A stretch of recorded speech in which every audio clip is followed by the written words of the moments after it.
하얼빈역에서 벌어지는 암살씬이죠. 저는 이 영화에서 이 장면이 제일 이상했습니다.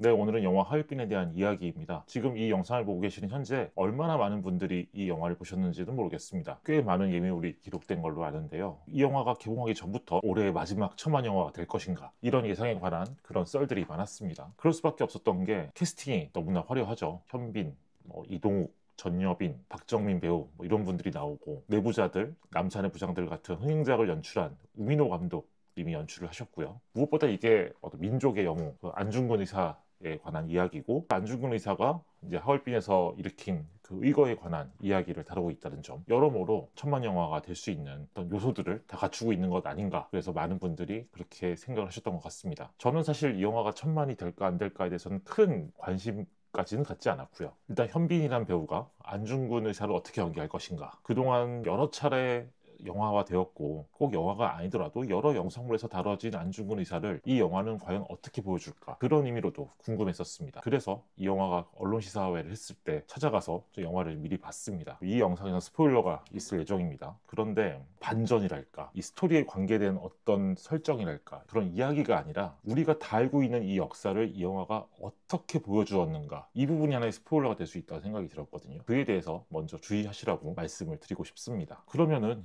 영화를 제가 어떻게 봤는가에 대한 얘기를 좀 해보겠습니다. 이 영화는 첫 장면부터 굉장히 놀라운 시각적인 충격을 보여주죠. 얼어붙은 강 위를 걷는 안중근의 모습, 그렇게 홀로 초라하게 걸어가는 안중근의 모습을 시작한다는 점이 좀 인상적이었습니다. 그리고 그 이후에 이어지는 이야기들도 약간 좀 낯설었어요. 대한의군의 군인들이, 독립군들이 서로 이게 안중근에 대한 얘기를 하면서 이제 더 이상 안중근을 신뢰할 수 없다, 이런 맥락으로 서로 대화를 한 장면인데, 안중근이란 인물은 우리한테는 영웅이잖아요. 저런 인물도 저렇게 신뢰받지 못하던 포인트가 있을 수 있었겠구나, 그런 맥락에서 좀 신선했던 게 있었습니다. 물론 이거는 독립운동 역사를 잘 아신 분들이 보셨을 때는 굉장히 사실적으로 느끼셨을 것 같고, 저처럼 독립운동 역사에 대해서는 어느 정도 일반인의 시각을 갖고 있는 사람이 봤을 때는 이 영화가 앞으로 어떤 안중근을 보여주려고 하는 걸까 기대하게 만든 부분이 있었습니다. 그리고 이어지는 중요한 장면이 신화산 전투를 보여준 장면이죠. 진짜 힘들고 고통스럽고 목숨을 걸고 싸우는 사실적인 모습들을 보여주는 그런 방식으로 연출이 되어 있죠. 저는 딱 그 전투 직전에 작전을 모의할 때 뒤에서 이렇게 눈이 확 날아오는 그런 장면들을 담아냈다는 게 굉장히 놀라웠습니다. 그때부터 이 영화가 앞으로 뭘 보여주려고 하지? 기대가 되더라고요. 그렇게 전투가 이어지고, 이때 이제 일본군 포로를 석방시키는 그 장면이 있습니다. 이건 사실 역사에도 이미 기록되어 있는 부분이죠. 이때 석방시킨 일본군 때문에 나중에 이 부대가 전멸되는 그런 일도 사실이었고요. 이때 이 영화가 안중근이란 인물의 감정을 설명하죠. 자신이 부대원들을 죽게 했다는 죄책감, 내가 더 살아갈 이유가 무엇인가를 생각했다. 전체 영화의 어떤 흐름으로 봤을 때는 이때가 이 영화에서 가장 끌어오르는 감정이 드러나는 순간이다. 이게 일반적인 영화랑은 좀 다르죠. 일반적인 영화라면은 처음부터 서서히 이렇게 감정을 쌓아 올라가다가 후반부에 팍 터트릴 텐데, 이 영화는 오히려 이 초반부에서 안중근 의사가 이토 히로부미를 처단하겠다라는 결심을 하게 만들고, 그 결심 이면에 어떤 감정을 느끼고 있었는가, 이거를 보여줍니다. 그리고 무엇보다 우리가 예고편에서 봤던 그 장면, 안중근 의사와 나머지 다른 동지들이 함께 카메라를 바라보고서 늙은 늑대를 반드시 죽여 없애버리자고 이렇게 얘기한 장면이 있습니다. 여기까지만 보면은 이 영화는 진짜 앞으로 엄청난 첩보극이든 엄청난 암살극이든 뭔가 끌어오르게끔 나오겠구나, 그런 생각이 들 수밖에 없는 그런 시퀀스였습니다. 근데 이 영화가 결론적으로는 이 장면까지만 뭔가 감정을 미리 끌어올렸기 때문에 당황스러운 느낌이 있었습니다. 이후에 벌어진 이야기를 카테고리별로 정리를 한다면, 안중근 의사를 비롯해서 여러 형태의 독립군을 보여주는 설정이죠. 누군가는 목숨을 잃을지 모른다는 두려움도 느끼고, 또 과연 우리가 이렇게 한다고 해서 독립이 정말 될 것인가 의심을 하기도 하고요. 그 와중에 안중근 의사는 이 거사를 끝까지 완수할 수 있을 것인가에 대한 끊임없는 걱정을 하고 있고요. 그런데 여기에서 이 영화는 장르 영화적인 맥락을 더하려고 애를 썼습니다. 누가 내부의 적인가, 쉽게 말해서 누가 밀정인가, 그런 플롯이 있고요. 또 하나는 이 모리다소, 이런 인물과의 추격전, 이 부분이 저는 이 영화가 어느 정도 장르적인 재미를 주기 위해서 설정한 부분이라고 생각했습니다. 그렇게 따지면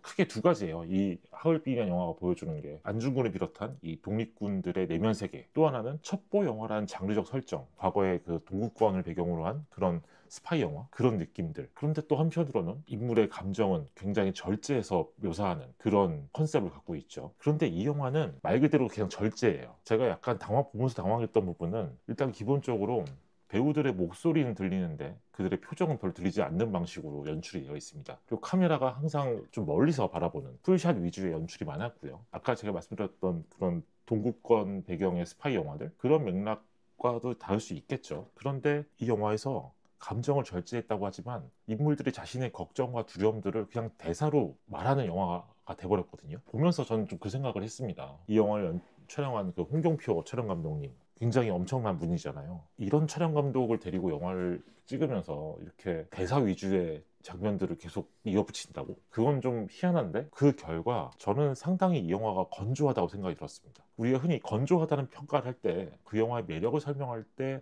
건조한 느낌이 좋아 뭐 이런 식으로 얘기를 하잖아요. 그런데 저는 이 영화가 그냥 건조한 영화 같았습니다. 안중근 의사와 이 독립군들의 활동에 대해서 굉장히 숭고하게 묘사를 하고 싶어 했던 것 같은데 그 숭고함마저 좀 건조한 거 아닌가? 이 영화가 너무 감정을 극단적으로 멀리하고 있다. 근데 그런 한편으로는 또 다른 의도들이 이 영화에 있다. 감정을 절제를 해야 되는데 인물들의 고민과 두려움을 보여줘야 되고 또 그런 인물들의 두려움과 어떤 고통과 이런 것들을 어떤 대자연의 이미지와 함께 보여줘야 되고 동시에 어느 정도 장르적 긴장감도 있어야 된다. 이 영화가 너무 많은 의도를 담고 있었던 게 아닌가? 그렇다 보니까 결국에는 이도저도 아닌 느낌의 영화가 된 게 아닐까? 이 영화가 너무 많은 의도를 담고 있다. 이 부분을 보여주는 장면이 하나 있습니다. 이 영화의 어떤 결정적인 선택 같은 느낌인데 하얼빈 역에서 벌어지는 암살씬이죠. 저는 이 영화에서 이 장면이 제일 이상했습니다. 결론부터 말하면 안중근 의사가 이토 히로부미를 향해 총을 쏘는 장면이 있는데 총에 맞은 이토의 모습과 까레아 우라를 외치는 안중근 의사의 모습은 없다. 안중근 의사가 총을 딱 쏘는 순간 카메라가 부감으로 싹 올라가서 바닥에 흐른 피 그리고 끌려가는 안중근 의사 쓰러진 이토 히로부미를 옮기는 병사들 그리고 그 사이에 이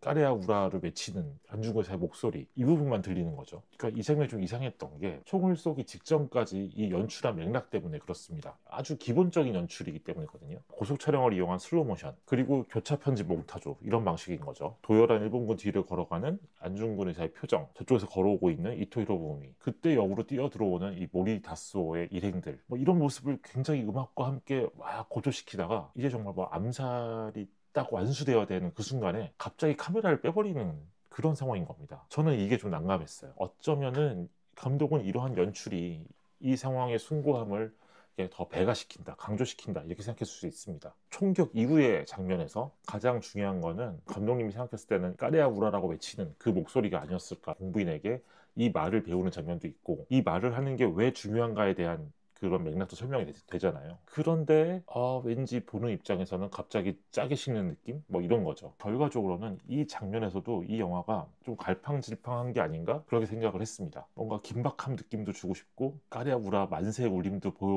보여주고 싶은데 하지만 감정은 좀 숨겨야 될 것 같고 막 이런 여러 가지 의도가 섞여 있는 거죠. 그리고 제 생각에 우미노 감독님은 이 장면에서 안중근 의사의 모습을 보여주고 뭐 이 쓰러진 이토 히로부미를 보여주고 이런 것들이 이미 여러 영화, 여러 영상물에서 재현된 장면이기 때문에 좀 다르게 보여주자라는 생각을 하셨을 것 같아요. 그래서 아예 카메라를 위로 올려버린 게 아닌가. 그래서 정리를 하자면 이 영화의 장점에 대해서 소개하고 있는 내용들을 보니까 진중한 영화다. 저는 오히려 이 영화가 진짜 진중한 영화인가? 라고 생각을 해봐야 될 것 같습니다. 진중한 영화라기보다는 진중함도 구현을 하고 싶었던 영화다. 앞서 제가 정리했던 이 영화가 담고 있는 것 같은 여러 가지 의도들 그런 것들이 사실 서로 양립되기가 어려운 거예요. 안중근의 고뇌를 보여주고 싶어서 감정을 절제했다? 이건 사실 말이 안 되는 얘기거든요. 그러니까 이게 각각 따로 있는 의도인 겁니다.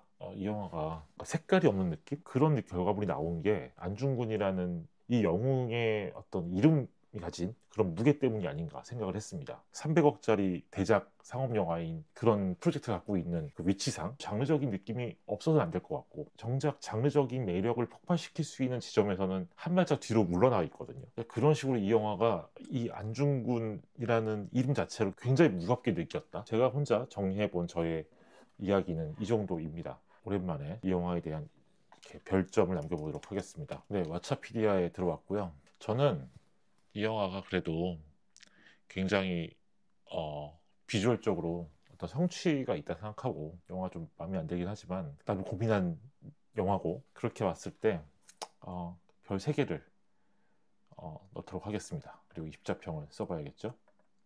감독 스스로 버거워한 이름의 무게감. 혹시라도 불경스럽게 보이지는 않을까 시종일관 노심초사 이렇게 적겠습니다. 네, 오늘의 이야기는 여기까지입니다. 저는 곧 또 다른 영화에 대한 이야기로 돌아오겠습니다. 감사합니다.